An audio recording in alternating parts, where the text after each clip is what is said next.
সালটা ছিল 1975 15 আগস্ট।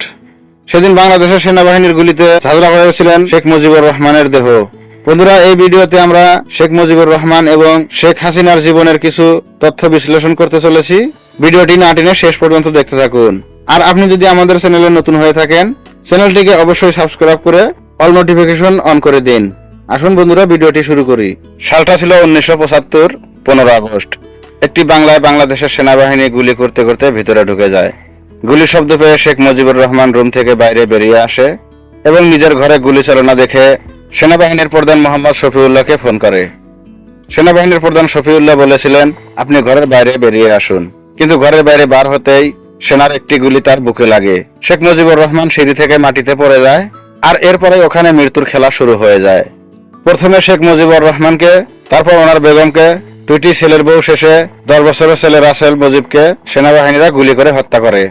শেখ মুজিবুরের সম্পূর্ণ পরিবারকে হত্যা করার পর ওদের ডেড বডিগুলোকে টেনে হিসেবে গাড়িতে উঠানো হয়। শেখ মুজিবুর রহমানের লাশটিকে টাঙ্গিপাড়া নিয়ে যাওয়া হয় এবং ওনার পিতার কবরের পাশে দাফন করা হয়। আর ওনার বাকি পরিবারের লাশগুলোকে একটি গর্ত করে ওখানেই দাফন করে দেওয়া হয়। বাংলাদেশে হওয়া এই হত্যাকাণ্ডের খবর শোনার সাথে সাথেই বিশ্বের মানুষ চমকে গিয়েছিল, কেননা এটা ওই মুজিবুর রহমান ছিল যিনি পাকিস্তানের সাথে যুদ্ধ করে বাংলাদেশকে মুক্তি করেছিল। বিশ্বের মানুষ তাকে বঙ্গবন্ধু নামেও চিনত, আর বাংলাদেশের মানুষ তাকে রাষ্ট্রপিতা বলতো। এই হত্যাকাণ্ডে ওনার পুরো পরিবারকে শেষ করা হয়েছিল। যদি কেউ বেঁচে ছিল তা হলো ওনার দুই মেয়ে, শেখ হাসিনা এবং শেখ রেহানা। হাসিনার স্বামী ডক্টর ওয়াজেদ একজন নিউক্লিয়ার বৈজ্ঞানিক ছিল, আর উনি রেহানা আর হাসিনাকে নিয়ে জার্মানি গিয়েছিল। যখন হাসিনা খবর পেল ওনার বাবাকে গুলি করে হত্যা করা হয়েছে, কিছুদিন পর বেঁচে থাকা আরো বাকি সদস্যদেরকেও হত্যা করা হয়। সে সময় সব মিলে 18 জন লোককে হত্যা করা হয়, যাতে বঙ্গবন্ধুর নাম নেওয়ার জন্য কেউ বেঁচে না থাকে। কিন্তু আজ ওনার মেয়ে শেখ হাসিনা বাংলাদেশের প্রধানমন্ত্রী হয়েছিল। শেখ হাসিনা চতুর্থবারের জন্য প্রধানমন্ত্রী হয়েছিলেন। একের পর এক 4 বার প্রধানমন্ত্রী হওয়া বিশ্বের প্রথম মহিলা প্রধানমন্ত্রী ছিলেন। শেখ হাসিনার আওয়ামী দল 299টি সিট থেকে 212 সিটে জয়লাভ করে নিজের সরকার গঠন করেছিলেন। এখন প্রশ্ন ওঠে, যখন শেখ মুজিবুরের পুরো পরিবার আর্মিরা গুলি করে হত্যা করলো, হাসিনা কিভাবে বেঁচে গেল? কিভাবে উনি বাংলাদেশের সবচেয়ে বড় রাজনৈতিক দল হয়ে উঠলো? এসব প্রশ্নের উত্তর লুকিয়ে রয়েছে দুই মহিলার রাজনীতির লড়াইয়ের মধ্যে, যার কাহিনী শোনার জন্য যেতে হবে ইতিহাসের ওই দিনগুলোতে, যখন বাংলাদেশ সবেমাত্র মুক্তি পেয়েছে। 26 মার্চ 1971 বঙ্গবন্ধু বিখ্যাত পশ্চিমী পাকিস্তানের আওয়ামী লীগ নেতা শেখ মুজিবুর রহমান বাংলাদেশকে পাকিস্তান থেকে আলাদা এবং মুক্তি করার জন্য ঘোষণা করেছিল। তারপর পাকিস্তানের সেনাবাহিনী বাংলাদেশের লোককে হত্যা করা শুরু করে। তখন ভারত পাকিস্তানের সাথে যুদ্ধ করে বাংলাদেশকে মুক্তি করে। এইভাবে ভারত 1971 সালে পাকিস্তানকে 2 টুকরো করে দেয়। কিন্তু আলাদা দেশ হওয়ার পরেও বাংলাদেশে শান্তি আসছিল না। বাংলাদেশের মুক্তি সংগ্রামে শেখ মুজিবুরকে সহায় করা কিছু মুক্তিযোদ্ধারা এমন বলতো, শেখ মুজিবুর রহমান ওদের ভাগের বেতন ওদেরকে দেয়নি, আর ও বেইমানি করেছে। আবার বাংলাদেশের কিছু সেনাবাহিনীর অফিসারের মনেও বাংলাদেশের রাষ্ট্রপতি হওয়ার আশা ছিল। সেজন্যই বাংলাদেশের সরকারকে ভেঙে ফেলার চেষ্টা করে আর শেখ মুজিবুরের পুরো পরিবারকে হত্যা করে। ও তো শেখ হাসিনা এবং রেহানাকে খুঁজছিল, কিন্তু এরা ভারত থেকে সহায় চাচ্ছিল। যখন এই খবর ইন্দিরা গান্ধীর কানে পৌঁছায়, সাথে সাথে ইন্দিরা গান্ধী সহায় করার জন্য লোক পাঠিয়ে দেয়। বলা হয় হাসিনাকে মজবুত সুরক্ষার মাঝখানে রাখা হয়েছিল। শেখ হাসিনা এবং ওনার বাকি পরিবার নাম বদলে বহুত দিন দিল্লিতে ছিল, আর ঢাকা ওর পিতার খুনি খোলাখুলি ঘুরছিল। হাসিনা ভেঙে পড়েছিলেন, ওনার অবস্থা খুব খারাপ হয়ে গিয়েছিল। তারপরে উনি একদিন বাংলাদেশে ঘুরে যাওয়ার সিদ্ধান্ত নেন। তখন সালটি ছিল 1981। শেখ মুজিবুর রহমানের আওয়ামী দলের কিছু নেতা শেখ হাসিনার সঙ্গে দেখা করে। ওরা শেখ হাসিনাকে রাজনীতি করার জন্য অনুরোধ জানায়, কিন্তু ওনার স্বামী ওয়াজেদ চাচ্ছিল না যে উনি রাজনীতি করুক। কিন্তু শেখ হাসিনার মনে পিতার হত্যার ক্রোধ ছিল, এজন্যই স্বামীকে রাজি করায় ও বাংলাদেশে ঘুরে আসে, এবার আওয়ামী লীগ দলের সভাপতি হয়ে।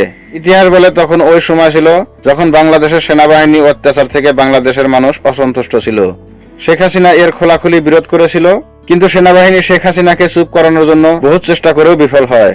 কিন্তু শেখ হাসিনা ভয় না করে নিজের ডেমোক্রেসির লড়াই চালিয়ে যাচ্ছিল।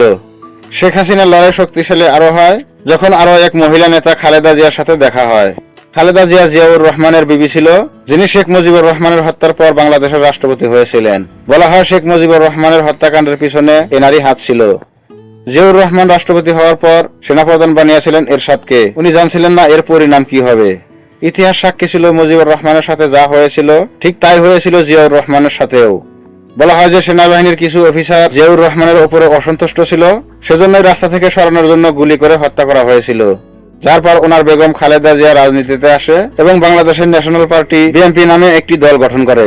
এখন পর্যন্ত বাংলাদেশে দুটি রাজনৈতিক দল ছিল, একটি খালেদা জিয়া বিএনপি দল, অপরটি শেখ হাসিনার দল বিএলএ অর্থাৎ আওয়ামী লীগ। বাংলাদেশের এই দুই মহিলা নেত্রী বহুত পৃথক পৃথক ছিল। শেখ হাসিনার মতে তার বাবার হত্যাকাণ্ডে জিয়াউর রহমান জড়িত এবং খালেদা জিয়ার মতে তার স্বামীর হত্যাকাণ্ডে আওয়ামী লীগ জড়িত ছিল। দুজনের মধ্যে মতবিরোধ থাকলেও দুইজনেই সেনাবাহিনীর বিপক্ষে ছিল। আর ওই সময়ই আব্দুস সাত্তার বাংলাদেশের রাষ্ট্রপতি হয়েছিলেন।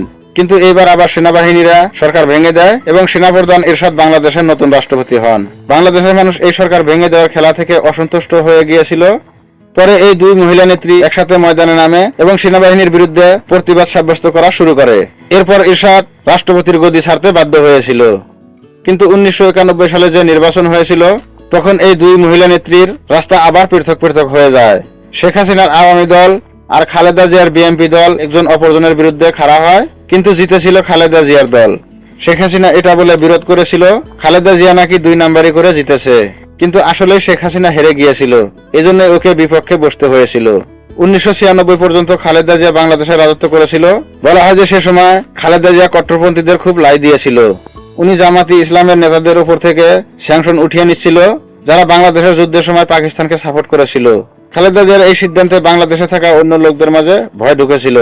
তখন ওদের একমাত্র ভরসা ছিল শেখ হাসিনা, কেননা ওনার পিতা শেখ মুজিবুর রহমান বাংলাদেশ বানিয়েছিল এই জন্য যাতে পাকিস্তান থেকে আলাদা ধর্মনিরপেক্ষ একটি দেশ হয়। শেখ হাসিনা নিজের বাবার মতো বাংলাদেশকে একটি ধর্মনিরপেক্ষ দেশ বানাতে চেয়েছিল। এজন্য 1996 সালে যখন নির্বাচন হচ্ছিল তখন শেখ হাসিনার দল আওয়ামী লীগকে বাংলাদেশের লোক ভোট প্রদান করেছিল, আর উনি 146 সিটে জিতে যায়।